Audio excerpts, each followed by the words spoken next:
কে মেরে ফেলার হুমকি দিল সুদেব। বিস্তারিত জানতে পুরো ভিডিও দেখতে থাকুন।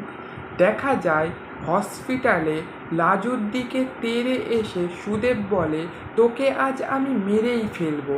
এই বলে লাজুকে চড় মারতে যায়, আর তখন লাজু সুদেবের হাত ধরে ফেলে আর রাগান্বিতভাবে বলে যে আমাকে আজ এখান থেকে কেউ নিয়ে যেতে পারবে না, আমি এখান থেকে কোথাও যাব না। তারপর দেখা যায় ডাক্তারের কাছে লাজু যায়, আর ডাক্তার লাজুকে বলতে থাকে যে ওনার প্রাণ এখন উপরওয়ালাই বাঁচাতে পারবে। তখন এই কথা শুনে লাজু বলে যে আমি ওর প্রাণ উপরওয়ালার কাছ থেকেই বাঁচিয়ে নিয়ে আসবো। এই বলে লাজু ছুটে কোথায় একটা চলে যায়। তো বন্ধুরা, আগামীতে কী ঘটতে চলেছে কোণে দেখা আলো সিরিয়ালে তা জানতে হলে অবশ্যই দেখতে হবে কোণে দেখা আলো।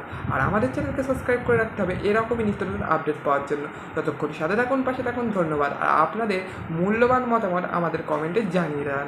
ততক্ষণ সাথে থাকুন, পাশে থাকুন। ধন্যবাদ।